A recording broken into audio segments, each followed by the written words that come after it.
NASA says everything is good to go for the Artemis II crew to come home tomorrow night. They're set to splash down off the coast of San Diego just after 7 p.m. Houston time. And just a few minutes ago, Orion's thrusters fired, adjusting its path towards Earth to avoid putting too much strain on the heat shield. This will be one of the many steps they've trained for, and no doubt the most dangerous. And here's a look at a recovery practice run they carried out more than 2 years ago in the Pacific Ocean, where the Navy picked them up in a mock-up of the Orion spacecraft. Matt Doherty, he joins us from the Johnson Space Center with a closer look at the home stretch of this mission. Matt, you sat down with the program manager. I did do that, Mia. The crew is, by this time tomorrow night, they're already going to be back here on Earth. The mission is not complete, though. Sometimes the return to Earth can be just as risky as the takeoff. Crew members aboard the Orion spacecraft spent the evening packing up as they reached the halfway point along their return trip to Earth. To every engineer, every technician that's touched this machine, tomorrow belongs to you.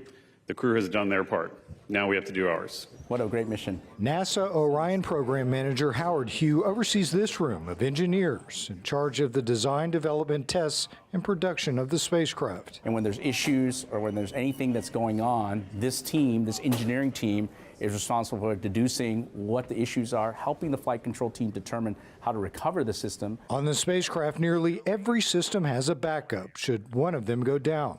Luckily, the engineers in the mission evaluation room have not seen any serious issues so far, other than problems with the toilet and a couple faulty valves. We will fix what we need to fix to support the missions coming up. Work on those future missions has already begun, all the way into Artemis II, where the ultimate goal will have been accomplished, putting humans back on the moon. For me, it is about landing people on the moon. You know, I mean, we're the transportation system. It feels great that we're operating a spaceship. We're getting people into the lunar orbit or lunar vicinity.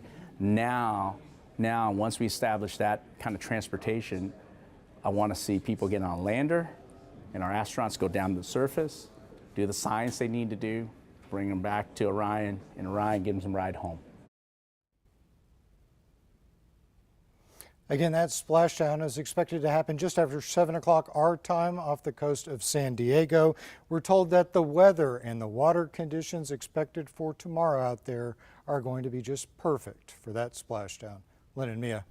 That's encouraging to hear. We'll all be watching. Matt Doherty tonight, thank you. There's going to be a lot of folks watching indeed. Again, splashdown set to happen 7:07 our time tomorrow night. Watch live coverage beginning at 6:30 right here on KHOU 11 and streaming across our KHOU 11 apps.